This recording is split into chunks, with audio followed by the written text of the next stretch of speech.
सभी श्रोताओं को रिंकी का नमस्कार। हाजिर हूँ मैं लेकर क्या आप जानते हैं। दोस्तों, पूरे देश में इन दिनों आम चुनाव के चलते सियासी माहौल गर्म है। इन दिनों हर नेता की कड़ी परीक्षा भी चल रही है। नेता चुनाव जीतने के लिए भरसक प्रयास कर रहे हैं। कई जगहों पर मुकाबला कड़ा नजर आ रहा है। ऐसे में कई बार मतदाता भी कैंडिडेट्स में बढ़ जाते हैं। ऐसे में कभी सोचा है कि क्रिकेट की तरह यहाँ भी कभी मैच ड्रॉ हो जाए तो क्या होगा। आसान भाषा में कहूँ तो क्या आपके मन में कभी ये सवाल आया है कि यदि चुनाव में दो कैंडिडेट्स को बराबर वोट मिल जाए तो रिजल्ट कैसे निकाला जाएगा।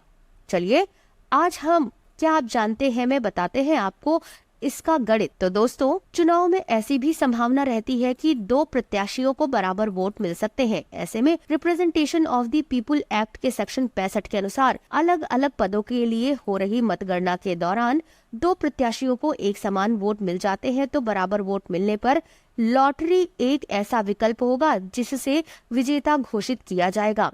लॉटरी निकालने के अधिकार वहां मौजूद रिटर्निंग ऑफिसर के पास होता है। लॉटरी सिस्टम में जिन उम्मीदवारों को बराबर के वोट मिले हैं उनके नाम वाली पर्चियों को एक बॉक्स में रखा जाता है।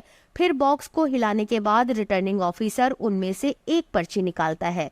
जिस भी उम्मीदवार के नाम की पर्ची निकलती है उसके नाम एक अतिरिक्त वोट मान लिया जाता है। इस तरह लॉटरी के जरिए एक वोट बढ़ने पर दो में से एक उम्मीदवार को विजेता घोषित कर दिया जाता है। भारत में कई बार लॉटरी के जरिए चुनाव में विजेता घोषित किया गया है। साल 2018 में सिक्किम के पंचायत चुनाव में 6 सीटों पर सिक्का उछालकर विजेता घोषित किया गया था। दरअसल इन सभी सीटों पर विजेताओं में बराबर की स्थिति थी।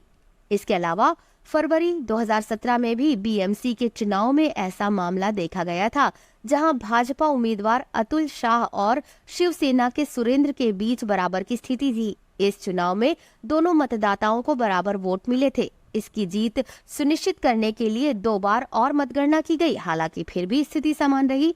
ऐसे में लॉटरी सिस्टम के जरिए अतुल शाह विजेता रहे थे। तो श्रोताओं, ये था हमारा आज का क्या आप जानते हैं। फिर होगी आपसे मुलाकात ऐसे ही रोचक तथ्यों के साथ। सुनते रहिए RSVI इन्फो कैप्सूल। नमस्कार।